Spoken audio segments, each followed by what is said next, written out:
Mehndi blouse वाली गरीब बहू। मधु, तुम बहुत खूबसूरत मेहंदी लगाती हो। तुम्हारी मेहंदी देखकर कोई कह ही नहीं सकता कि तुम बिना सीखे इतनी सुंदर मेहंदी लगाती हो।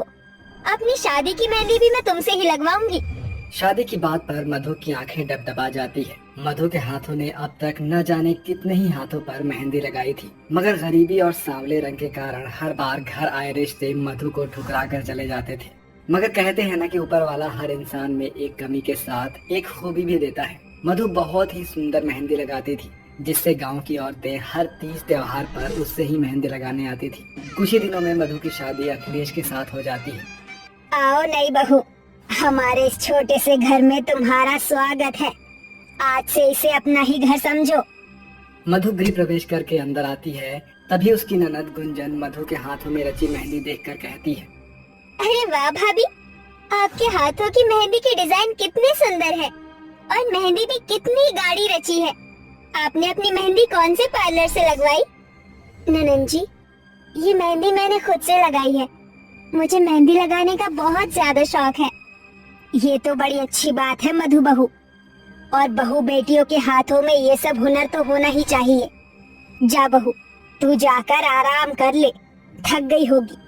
फिर मधु अपने पति अखिलेश के साथ कमरे में आ जाती है। कमरे की हालत बहुत ही कच्ची और टूटी फूटी हुई थी और जमीन पर बस एक फटी हुई चटाई बिछी थी। मधु, तुम्हारे आने से पहले मैं इस कमरे में अकेला सोता था। मधु, तुम्हें तो पता ही है कि मैं रिक्शा चलाता हूँ और उसी से घर की रोजी रोटी चलाता हूँ। अजी, आप चिंता मत कीजिए, मैं समझ सकती हूँ। जब घर में कमाने वाला एक हो तो गृहस्थी चलाना कितना कठिन होता है। मगर भगवान का शुक्र है, हमारे सर पर छत तो है। भले ही मधु का रंग सांवला था, मगर उसके स्वभाव ने अखिलेश का दिल जीत लिया था। बहुत ही जल्द मधु अपने गरीब ससुराल में ढल गई। फिर एक दिन जब मधु बाजार से सब्जियां लेकर लौट रही थी, तभी वो मेहंदी के ढेरों पौधे देखकर रुक गई। अरे वाह, कितने सारे मेहंदी के पौधे हैं। इन्हें तोड़कर घर ले जाती हूँ। मधु मेहंदी के पत्ते तोड़कर मेहंदी के पौधे की एक मोटी सी कलम तोड़कर घर लाकर घर के आंगन की मिट्टी में बो देती है। गुजरते वक्त के साथ अब मानसून का महीना शुरू हो जाता है और उस दिन की बरसात कहर बनकर उस गरीब बहू के घर पर आ गिरती है।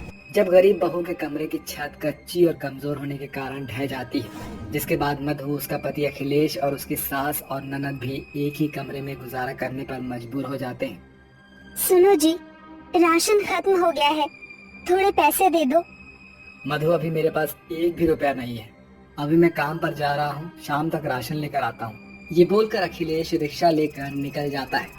जहाँ पूरा चौक बाजार बारिश के पानी से भरा होता है, जैसे तैसे एक सवारी उसके रिक्शे पर बैठता है। तभी उसका रिक्शा खड्डे में फंस जाता है और रिक्शे का टायर फट जाता है। हताश होकर वो जैसे तैसे रिक्शा को खींचकर घर लाता है।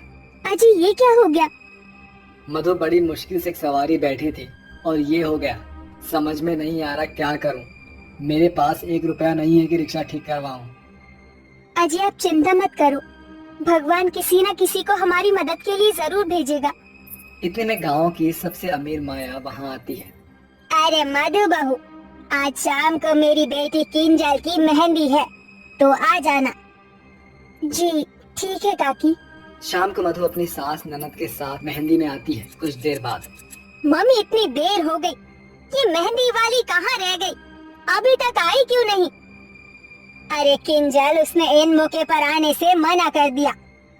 माया आंटी, आप चिंता मत कीजिए, मुझे मेहंदी लगानी आती है। किंजल को मैं मेहंदी लगा दूंगी। किंजल जल्दी से हाथ आगे बढ़ा देती है और मधु उसे बहुत ही सुंदर मेहंदी लगाती है, जिससे सभी मधु की जमकर तारीफ करते हैं। और माया खुश होकर मधु को 500 रुपए दे देती है, जिसमें से मधु आधे पैसे से घर के लिए राशन खरीद कर बाकी के पैसे अखिलेश को रिक्शा ठीक करवाने के लिए दे देती है। अगले दिन से अखिलेश रिक्शा चलाने लगता है। सुनो भैया, जल्दी से प्लाजा बैंक्वेट ले चलो। जी मैडम जी। पल्लवी जैसे ही रिक्शे पर बैठती है तो टाइट होने के कारण उसकी ड्रेस बैक साइड से फट जाती है। ओह नो, ये अभी ही होना था। Shit shit shit. क्या हुआ मैडम जी, आप इतने परेशान क्यों हैं? भैया, मेरी ड्रेस फट गई है, क्या करूं? मैडम जी, यहाँ पास में ही मेरा घर है, आप वहाँ चलिए, शायद वहाँ मेरी पत्नी आपकी कोई मदद कर दे। थोड़ी देर में अखिलेश पल्लवी को अपने घर लाकर मधु को सारी परेशानी बताकर वहाँ से चला जाता है। देखो ना, मेरी ड्रेस फट गई है और मुझे इमीडिएटली अपनी फ्रेंड के एंगेजमेंट फंक्शन में पहुंचना है। तुम कुछ कर सकती हो? मैडम जी, मुझे 10 मिनट दीजिए। ये बोलकर मधु पल्लवी की ड्रेस के फटे हुए हिस्से को काट देती है। ये तुमने क्या किया? तुमने तो मेरी ड्रेस को और भी ज्यादा बर्बाद कर दी। अब ये बैकलेस ड्रेस मैं फंक्शन में पहनकर कैसे जाऊंगी? मैडम जी, आप मुझ पर यकीन रखिए और घूम जाइए। पल्लवी मधु की तरफ पीठ करके बैठ जाती है। इसके बाद मधु उसकी बैकलेस ड्रेस बहुत ही खूबसूरत मेहंदी ब्लाउज डिजाइन बना देती है। गरीब बहू का बनाया हुआ मेहंदी का ब्लाउज डिजाइन पल्लवी को बहुत ही ज्यादा पसंद आता है। Oh wow, it's fabulous. तुमने तो मेरी बैकलेस ड्रेस को इस मेहंदी ब्लाउज डिजाइन से पूरी तरह कवर कर दिया। I love this, thank you so much. ये बोलकर पल्लवी अपने पर्स से 5,000 रुपए निकाल कर उस गरीब बहू को देकर चली जाती है। वहीं पल्लवी जब मीता की मेहंदी फंक्शन में पहुंचती है तो सभी लड़कियां उसकी मेहंदी ब्लाउज डिजाइन को देखती रह जाती है। Oh wow Pallavi, you are looking so gorgeous. इस मेहंदी ब्लाउज डिजाइन वाली ड्रेस में तो कहर ढा रही है। मुझे भी अपनी वेडिंग के लिए ऐसी ही मेहंदी वाली ब्लाउज बनवाना है। तू मुझे इस पार्लर वाली का कांटेक्ट नंबर शेयर कर दे। मीता, मेरा ये मेहंदी ब्लाउज डिजाइन किसी प्रीशियस पार्लर वाली ने नहीं बनाया, बल्कि एक गरीब के हाथों की मेहनत है। शादी से एक दिन पहले पल्लवी मीता को लेकर मधु के ससुराल आती है, जहां मधु के घर के गरीब हालत देखकर उन्हें काफी बुरा लगता है। मधु भाभी, आपसे मिलने कोई आया है। अरे मैडम जी, आप यहाँ? कैसा गया फंक्शन? फंक्शन बहुत ही फैबुलस था और तुमने जो मेहंदी ब्लाउज डिजाइन बनाया था सभी को पसंद आया। वैसे ये मेरी सहेली मीता है, कल इसकी शादी है, इसे भी मेहंदी ब्लाउज डिजाइन बनवाना है। वैसे ये शादी का लहंगा है, देखकर बताओ इस पर कौन सा ब्लाउज डिजाइन ज्यादा अच्छा लगेगा। और ब्लाउज डिजाइन के साथ मुझे हाथ पैरों पर भी वेडिंग मेहंदी लगवानी है, तो मैं तुम्हें 25,000 दे दूं। 25,000?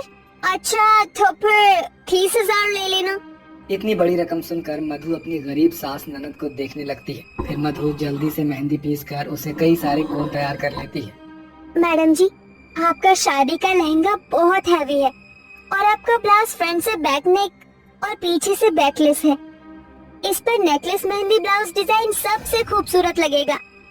ओ, वही बना दो, बस मैं शादी में अच्छी लगूं। इसके बाद मधु बड़ी ही बारीकी के साथ मीता को बहुत ही खूबसूरत मेहंदी ब्लाउज डिजाइन बनाकर देती है, जो कि देखने में वाकई बहुत ही खूबसूरत था।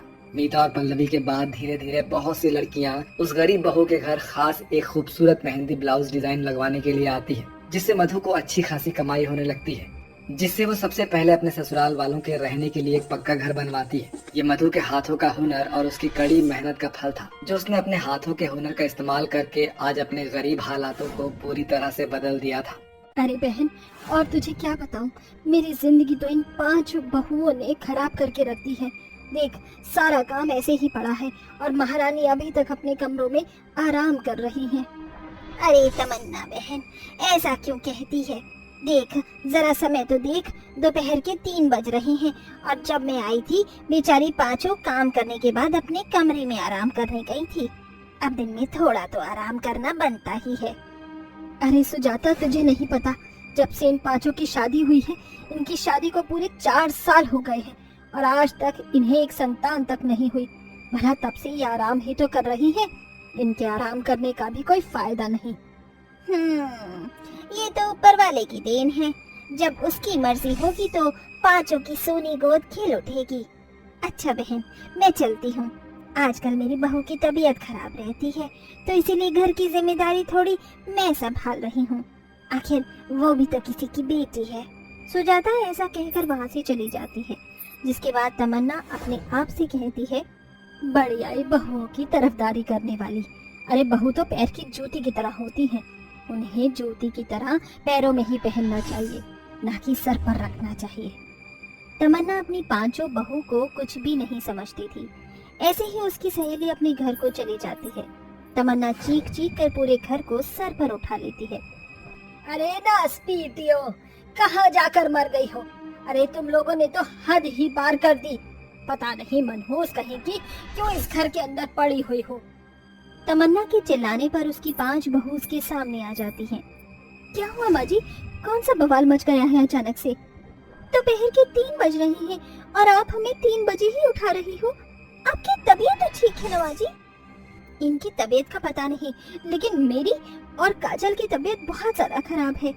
हाँ माँ जी, बताइए, क्या हम थोड़ी देर आराम भी नहीं कर सकते? अरे देखो तो सही, किस तरह जान खाने की तरह मेरे ऊपर चढ़ती हुई आ रही हो तुम पांचों की पांचों। अरे मैं तुम्हारी सास हूँ कि तुम पांचों मेरी सास हो? माँ जी, आप ही हमारी सास हो। तो हुक्म किसका चलेगा? माँ जी, आपका ही चलेगा। कान खोल कर सुन लो तुम पांचों की पांचों। अगर तुम पांचों की पांचों काम में जरा भी ढील करोगी तो मैं तुम्हें तुम्हारे घर भेज दूंगी। फिर पड़ी रहना अपने मायके में। जाओ यहाँ से और काम करो घर के सारे। अपनी सास का हुक्म सुनकर उन पांचों को घर के काम करने पड़ते हैं, जबकि शाम भी नहीं हुई होती। ऐसे ही तमन्ना अपनी 5 बहुओं के ऊपर बहुत अत्याचार करती, ऊपर से उन्हें 5 कहकर उन्हें बहुत ज्यादा जलील करती। इसी के चलते एक दिन उन्हें पूजा पाठ और मंदिर का ताना देती है। तुम पांचों मनहूस जब देखो घर के अंदर ही पड़ी रहती हो। एक काम करो, आज से सुबह और शाम तुम पांचों मंदिर जाओगी और भगवान की सेवा करोगी। शायद इसी के चलते तुम पांचों को भगवान हमारा वंश बढ़ाने के लिए औलाद दे दे। तमन्ना की ऐसी बातें सुनकर उन पांचों को दुख तो बहुत होता है, लेकिन उनके पास कोई चारा नहीं होता, जिसके चलते वो सुबह और शाम दोनों समय मंदिर जाकर भगवान से अपनी गोद भरने के लिए मन्नत मांगती हैं। एक दिन वो पांचों बहुत ज्यादा परेशान हो चुकी थी और रोती हुए मंदिर में भगवान से कहती हैं, भगवान, किस जन्म का बदला ले रहा है तू हमसे? आखिर हमने ऐसा कौन सा पाप कर दिया जो तुम हमें संतान का सुख प्राप्त ही नहीं होने दे रहे हो? अब अगर हमें और ताने सुनने पड़े तो हम आपके मंदिर में कभी नहीं आएंगे। चलो बहनों, चलते हैं यहाँ से। सुप्रिया की बातें सुनकर सौम्या और काजल भी बिना भगवान की पूजा किए ही उस समय मंदिर से निकल जाती हैं।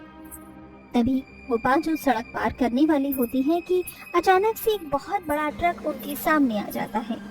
उससे पहले ही एक लड़की उन पांचों को जोर से धक्का दे देती है, जिसके चलते वो पांचों तो बच जाती हैं, लेकिन उस लड़की के चोट लग जाती है।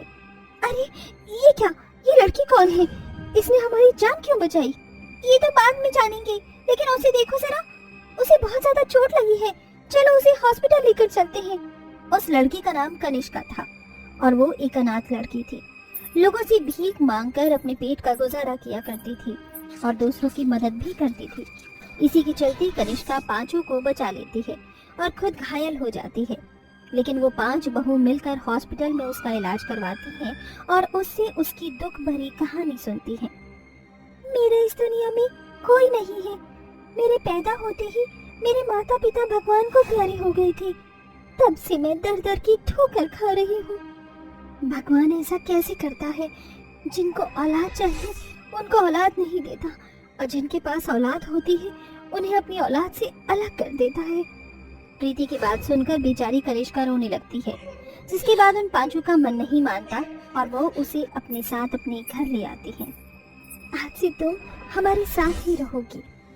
जैसे ही सौम्या, प्रीति, सुप्रिया, काजल और ऐश्वर्या कनिष्का को घर पर लेकर आती हैं, कनिष्का को देखते ही तमन्ना उन पांचों से कहती है, ये रास्ते का कूड़ा उठाकर तुम अपने घर पर कैसे ले आई? कौन है ये लड़की? इसकी हालत तो देखो जरा। ये मेरे दूर की मौसा की बेटी की भांजी है और मेरी छोटी बहन। जैसे ही मैं मंदिर से बाहर निकली तो मैंने इसे देखा। इसकी हालत बहुत बुरी थी। इसके माता पिता बचपन में जन्म देकर भगवान को प्यारे हो गए। और फिर आप ही तो कहते हो ना कि लोगों की मदद करने से हम पुण्य कमाते हैं। अगर हम इसकी मदद करेंगे तो हम पुण्य कमाएंगे और हमें भी भगवान संतान का सुख दे देगा। वो पांचों अपनी बातें घुमाकर कनिष्का को घर में ही रख लेती हैं। कनिष्का बहुत अच्छी और समझदार थी। जब से वो उस घर में आती है वो उन पांचों बहुओं का बहुत ख्याल रखती है। अरे आप पांचों उठ गई? टेबल पर बैठ जाइए, मैंने आप पांचों के लिए नाश्ता बनाया है। जल्दी उठकर तुमने नाश्ता भी बना लिया? वो पांचों बहुत हैरान रह जाती हैं, क्योंकि नाश्ते के साथ साथ कनिष्का घर की साफ सफाई भी बहुत अच्छे से कर चुकी थी। मैं भी तो आपकी बेटी की तरह ही हूँ, इसीलिए मेरा फर्ज बनता है कि मैं आपका ख्याल रखूंगी। वैसे भी तो आप सारा दिन काम करती हो, अगर मैं थोड़ा काम भी कर लूंगी तो क्या चला जाएगा। कनिष्का ऐसा कहकर उन्हें नाश्ता परोसती है, जिसके बाद वो स्वादिष्ट नाश्ता करके बहुत खुश होती हैं। एक तरफ वो घर की जिम्मेदारियों को संभाल लेती है तो दूसरी तरफ जब भी किसी की तबीयत खराब होती तो कनिष्का उसका अच्छे से ख्याल रखती, जैसे कोई बेटी अपनी माँ का ख्याल रखती है। लेकिन इसी बीच कनिष्का और उन 5 बहुओं के लगाव को देखकर तमन्ना को बहुत गुस्सा आता है और वो ये बर्दाश्त नहीं कर पाती। मेरे होते हुए मैं इन्हें एक साथ तो देख नहीं सकती। मुझे इस लड़की को इस घर से निकालना ही होगा। बहुत सुख भरे दिन जा रहे हैं इन 5 के। तमन्ना एक साजिश रचती है और अपनी सारी गहने कनिष्का के कमरे में रख देती है और उसके ऊपर चोरी का इल्जाम लगा देती है। इसने मेरे कमरे में आकर मेरे गहने चोरी किए हैं। देखो इसकी अलमारी में सारे गहने रखे हैं। नहीं, आप आ जाओ, मेरा विश्वास कीजिए, मैं ऐसा कभी नहीं कर सकती। मैं गरीब हूँ लेकिन चोर नहीं। अपनी सास की बात मानकर उन 5 बहू के पति भी नाराज होते हैं, लेकिन तभी सौम्या सभी के सामने हकीकत लेकर आती है। माँ जी ऐसा कुछ करेंगी ये मैंने कभी सोचा भी नहीं था। मैं जानती थी कभी ना कभी ऐसा जरूर होगा, क्योंकि माँ जी से हमारी खुशियाँ बर्दाश्त नहीं होती। इसीलिए मैंने ये वीडियो बनाई थी। ये देखिए, माँ जी ने खुद कनिष्का के कमरे में ये सारे गहने रखे थे। आखिर माँ जी आपने ऐसा क्यों किया? सच्चाई सामने आने के बाद तमन्ना को अपनी गलती का एहसास होता है। हाँ, ये मैंने ही किया था, क्योंकि मेरी कोई बेटी नहीं रही। जो सुख मुझे नहीं मिला वो सुख मैं तुम 5 को कैसे मिलने देती। मुझे अंदर ही अंदर जलन हो रही थी, लेकिन अब मुझे अपनी गलती का पछतावा है। तो 5 मुझे माफ कर दो, और कनिष्का बेटी तुम भी मुझे माफ कर दो। तमन्ना से माफी मांगते हुए उसकी 5 बहू उसे माफ कर देती हैं। वहीं कनिष्का भी उसे माफ कर देती है। लेकिन अब वो 5 मिलकर कनिष्का को गोद ले लेती है, जिसके बाद कनिष्का उन्हें माँ कहकर पुकारने लगती है और इसी प्रकार वो सभी एक साथ खुशी खुशी रहने लगते हैं।